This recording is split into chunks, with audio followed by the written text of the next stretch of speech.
श्रीनाथ डेअरीच्या सर्व ग्राहकांनी आजूबाजूच्या लोकांनी या कोणत्याही डेअरीमधून दूध घेऊ नये। श्रीनाथ डेअरीच्या सर्व ग्राहकांनी आजूबाजूच्या लोकांनी या कोणत्याही डेअरीमधून दूध घेऊ नये। श्रीनाथ डेअरीच्या सर्व ग्राहकांनी आजूबाजूच्या लोकांनी या कोणत्याही डेअरीमधून दूध घेऊ नये ही मी आपणास विनंती करतो ना। अशा जर काय कोणासोबत घडलेल्या तक्रारी असतील तर माझ्या स्वतःच्या बाबतीमध्ये घडलेली आहे, मी त्या गोष्टीतून गेलेलो आहे, त्याच्यामुळे आपल्याही बाबतीत घडलेले असतील तर सांगावं। आपण या कंपनीवर कारवाई तर करणारच आहोत, ही कंपनी बंद केल्याशिवाय आम्ही राहणार नाही। मी त्या कंपनीचे जे कोण मालक असतील त्यांना मी खुलं चॅलेंज देतो, तुम्हाला जी काही प्रोसेस करायची ती करा, आम्ही तुमच्या चुकीच्या दबावाला बळी पडणार नाही, हे लक्षात ठेवायचं। जय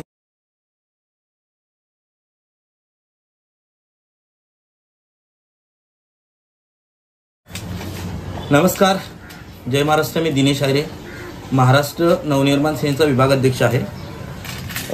खरं तर गेल्या 5 ते 7 दिवसापासून एक विषय तुमच्या निदर्शनास आणून द्यायचा होता आणि विषय असा आहे की ज्या आपल्या पालघर जिल्ह्यामध्ये एक डेअरी आहे श्रीनाथ डेअरी, त्या संदर्भात काही तब्येतीच्या कारणास्तव मला या विषयावर बोलता नाही आलं, परंतु माझी त्याची प्रक्रिया काही प्रशासकीय प्रक्रिया ही चालू होती की शासनाची पत्रव्यवहार वगैरे। थोडक्यात मी तुम्हाला विषय सांगतो। हा विषय जो आहे तो वैयक्तिक माझ्या बाबतीमध्ये घडलेला आहे। दिनांक 5/7/2024 रोजी मी माझ्या काही कामानिमित्त विरार शहरातील जो चंदनसार विभाग आहे या विभागात मी कामासाठी आलो होतो आणि कामासाठी आल्यानंतर मला माझ्या घरातून कॉल आला की येताना एक दुधाची पिशवी घेऊन या म्हणून। त्यानंतर मी येतानाच चंदनसार विभागात एक असणारी श्रीनाथ डेअरी आहे, या डेअरीतून एक मी दुधाची पिशवी घेतली आणि ही पिशवी घेतल्यानंतर मी घरी आलो। घरी आल्यानंतर ऑलमोस्ट आम्हाला एक रेग्युलर 4-4:30ला चहा आमचा रेग्युलर होत असतो, त्यावेळी आमचा घरी चहा बनवला गेला आणि चहा बनवल्यानंतर त्याच्यामध्ये ते श्रीनाथ डेअरीमधून मी आणलेलं जे दूध होतं हे दूध टाकलं। दूध टाकल्यानंतर आम्ही चहा वगैरे पियालो, परंतु आम्हाला थोड्या वेळाने थोडंसं कोणाला घरात माझ्या डोकं दुखायला सुरुवात झाली, कोणाला थोडं चक्कर वगैरे असं नॉर्मली जो प्रकार जो होता तो चालू झाला आणि मी म्हटलं की बाबा ठीक आहे, वातावरणाचा एक फरक असेल किंवा वातावरण थोडंसं बाहेर वेगळं आहे, त्याच्यामुळे थंडी ताप वगैरे असे प्रकार सध्या पाहिलं तर अनेक ठिकाणी डॉक्टर्स जे आहेत त्यांचे क्लिनिक्स वगैरे सगळे भरलेले आहेत, त्यामुळे मला असं वाटलं की हा एक प्रकार असू शकतो, त्याच्यामुळे मी जास्त लक्ष दिलं नाही आहे।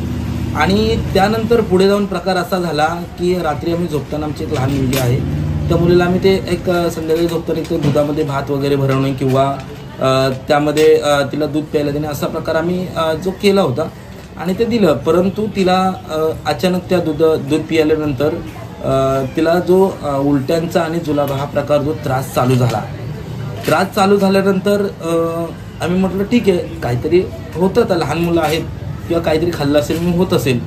सो आम्ही बाजूच्याच क्लिनिकमध्ये जे आहे दवाखाना आहे तिकडे आम्ही तिला दाखवली आणि दाखवल्यानंतर डॉक्टरांनी एक अंदाज वर्तवला की तुम्हाला अन्नातून काहीतरी म्हणजे काहीतरी तुम्ही बाहेरचं वगैरे खाल्लं का वगैरे असा प्रकार विचारला गेला। तर म्हटलं सर नाही, परंतु आम्ही चहा पिल्यानंतर आमचंही दोघांना असा वेळेला असा त्रास झाला आणि डोकं वगैरे दुखायला लागलं, तिथपर्यंत ठीक होतं। म्हणून एक मला असा अंदाज आला की आम्ही खाल्लं आहे का दिवसभर, तर बाहेर मी कंटिन्युअसली बाहेर खात असतो, त्याच्यामुळे काही झालं असेल किंवा होत असेल।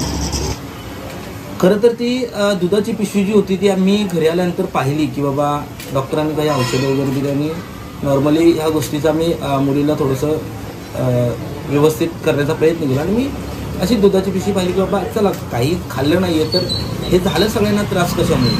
त्या दुधाच्या पिशवीवर जून महिन्यामध्ये 31/6/2024 नसलेली तारीख प्रिंट होती। बरं, ही प्रिंटिंग मिस्टेक म्हणायची का हे जुनं दूध म्हणायचं, हा एक पडलेला प्रश्न होता। खरं तर आम्ही डॉक्टरांशी बोललो, ही पिशवीचा जो विषय होता हा मी सदर डेअरीवाल्याला मी सांगितला की बाबा असं मी तुझ्या डेअरीतून दूध घेऊन गेलो होतो आणि त्या दुधाचा आम्हाला त्रास झालेला आहे। ही सर्व हकीकत ज्या डेअरीवाल्याला सांगितली की बाबा आमच्या मुलांच्या बाबतीमध्ये पण असं झालं, आम्हालाही त्रास झाला, ह्याला जबाबदार कोण? तर डेअरीवाल्याने मला स्पष्ट सांगितलं की सर ही चूक आमची आहे, पण प्रॉब्लेम असा आहे की आम्ही एजन्सी घेतलेली आहे आणि सगळा जो माल आहे तो आम्हाला वरून येतो, त्याच्यामुळे सर आम्ही याच्यामध्ये तुम्हाला मदत काय करू शकतो। तर मी त्यांना तसा एक मेसेज दिला की तुम्ही जिथून तुम्हाला माल येतो तुमचा जो सेल्स ऑफिसर सेल्स एक्झिक्युटिव्ह जो असेल त्याला ही गोष्ट तुम्ही सांगा कानावरती, अशा अशा प्रकारचं दूध आपल्याकडे आलेलं आहे आणि अशा अशा प्रकारची घटना घडलेली आहे. ज्या ठिकाणावर मी दूध घेतलं तो संपूर्ण स्लम एरिया आहे. तिथे सगळे आदिवासी पाडा म्हणतात त्याला, अशी अनेक गोरगरीब लोक राहतात आणि ज्या प्रकारे मी दूध घेतलं तसे अनेक लोकांनी तिथून दूध घेतलं होतं. परंतु माझ्या माहितीप्रमाणे त्या लोकांना जाणवलं असेल आणि जाणवलं असल्यानंतर सुद्धा एवढं त्यांच्या लक्षात आलं नसेल की बाबा प्रकार कशामुळे घडलाय, त्याच्यामुळे त्यांनी डॉक्टरांकडे जाऊन असा प्रकार झाला असू शकतो, असा एक माझा अंदाज आहे. परंतु ही गोष्ट माझ्या निदर्शनास आली म्हणून मी हा विषय घेतला. विषय घेतल्यानंतर माझं त्यांच्याशी बोलणं झालं. त्यांचा माझ्याकडे एक्झिक्युटिव्ह आला. माझ्या एक्झिक्युटिव्हशी त्या दुकानदाराच्या समोर आमची चर्चा झाली की मला त्यांनी विनंती केली की सर तुम्ही आपण ह्याच्यातून काहीतरी मार्ग काढूया, काहीतरी चर्चा करूया. तर मी म्हटलं चर्चा म्हणजे काय करूया. तर त्यांचं म्हणणं की काहीतरी मार्ग निघेल. म्हणजे त्यांचं सरळ बोलणं होतं की आपण हा विषय पुढंपर्यंत न घेता जनतेशीच्या जीवाशी खेळलं गेलंय, हा विषय कुठेतरी बबाल न होता हा विषय आपण काही आर्थिक गोष्टीमध्ये, म्हणजे मला तसं त्यांच्याकडून बोलण्यामध्ये जाणवत होतं की यांचा हा प्रकार आहे. परंतु मी त्यांना स्पष्ट सांगितलं की तुम्ही माझ्या फॅमिलीची किंवा माझ्या ज्या माझीच म्हणणं किंवा अनेक मुलं जे आहेत बाहेरची त्या लोकांशी तुम्ही पैशामध्ये तुलना करताय का, तर ह्या गोष्टी होणार नाही आहेत. मी सदर जो संपूर्ण विषय आहे दुग्ध विकास मंत्री राधाकृष्ण विखे पाटील असतील, जे आपले महाराष्ट्र राज्याचे मंत्री जे आहेत राधाकृष्ण विखे पाटील साहेब, त्यानंतर मी सन्माननीय एकनाथ शिंदे साहेब आहेत, त्यानंतर अन्न औषध प्रशासन जे त्याचे अभिमन्यू काळे सर असतील, मंत्री जे आहेत अन्न औषध प्रशासन जे धर्माराम बाबा आत्राम आहेत, जिल्हाधिकारी गोविंद बोडके साहेब आहेत, सहाय्यक आयुक्त अन्न औषध प्रशासन जे चंद्रकांत थोरात साहेब आणि विरार पोलीस स्टेशनचे PI सन्माननीय विजय पवार साहेब, मी या सर्वांशी मी पत्रव्यवहार करतोय, चालू आहे, केलेला आहे. माझी या व्हिडिओच्या माध्यमातून शासनास, प्रशासनास आणि मंत्री महोदय यांना एक विनंती आहे की ही जी कंपनी आहे जी हे अनेक पदार्थ बनवली जातात, मी यांची बऱ्यापैकी माहिती घेतली.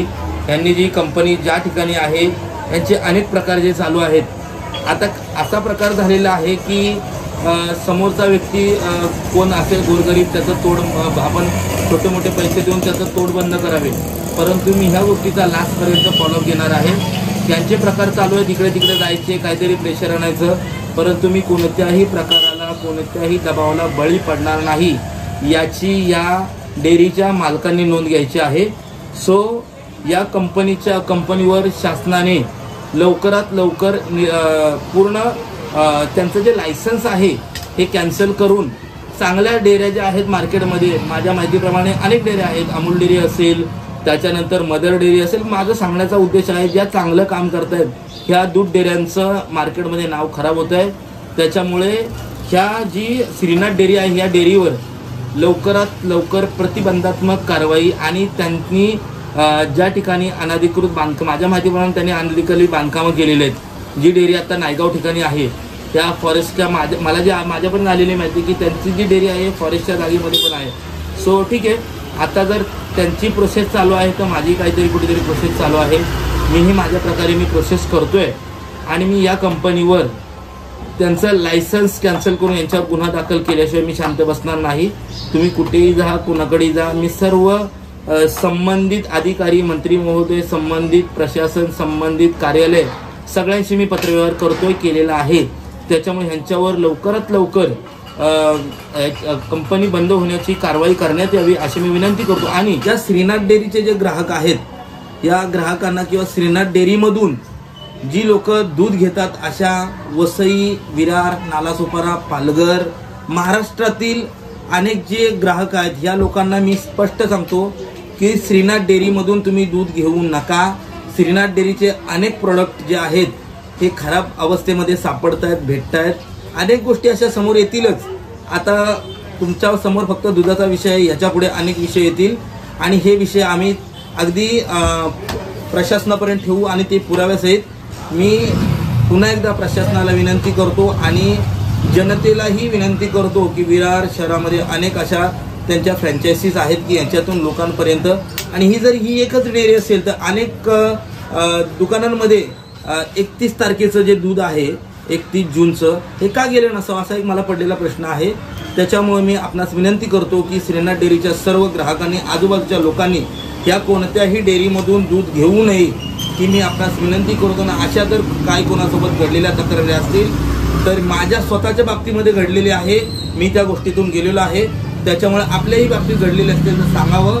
आपण या कंपनीवर कारवाई तर करणारच आहोत. ही कंपनी बंद केल्याशिवाय आम्ही राहणार नाही आहोत. मी त्या कंपनीचे जे कोण मालक असतील त्यांना मी खुलं चॅलेंज देतो, तुम्हाला जी काही प्रोसेस करायची ती करा.